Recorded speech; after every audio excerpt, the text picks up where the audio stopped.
हमने social media पे जब लोगों से कहा कि हम आपका इंटरव्यू करने आ रहे हैं, तो लोगों ने जो पहला सवाल दागा वो ये था कि इंटरव्यू में सवाल पूछ पाओगे, और पूछ पाओगे तो मान लो उन्होंने अपने मगरमच्छों को खिला दिया आपको तो।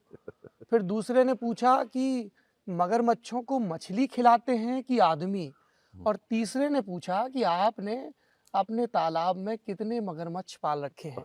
ये क्या है, कितने हैं, क्या हिसाब है, क्या कहानी है? इनका जवाब अभी देना जी। है। आपके सभी सुधी दर्शकों को हमारे प्रणाम। और जिस तालाब की बात आज से नहीं दशकों से होती आई है, यहीं बेती में जिसमें ही है। यही हमारे गांव में हमारे घर में है, 600 एकड़ और के लगभग है मेरे ख्याल से। बीघा 600 बीघा, हाँ हाँ। और उसमें फिशरीज का काम हमारा होता है, मछली पालन। मछली पालन।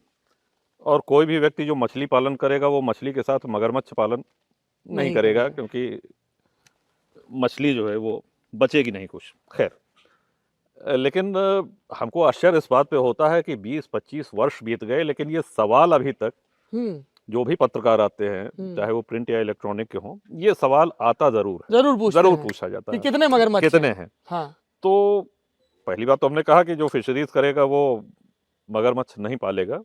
दूसरा क्या है कि हमारे तालाब से लगी हुई गंगा जी प्रवाहित होती हैं, और गैंजेटिक घड़ियाल गंगा जी में पाए जाते हैं। हालांकि इंडेंजर्ड स्पीशीज हैं, लेकिन काफी बड़ी संख्या में पाए जाते हैं। तो वहां से कोई घूमता टहलता आ गया हो तो हम नहीं कह सकते हैं, लेकिन वैसे नहीं। चलिए, तो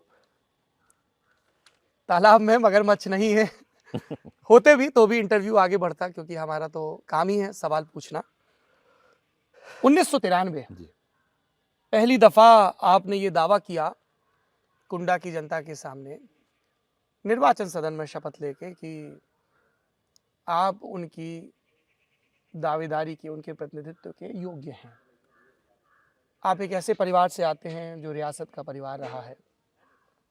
आपके पिता और आपके दादा सार्वजनिक जीवन में रहे, राजनीति में नहीं आए। कहा जाता है कि आपके पिता इस पक्ष में भी नहीं थे कि आप नेतागिरी करें। जी बिल्कुल।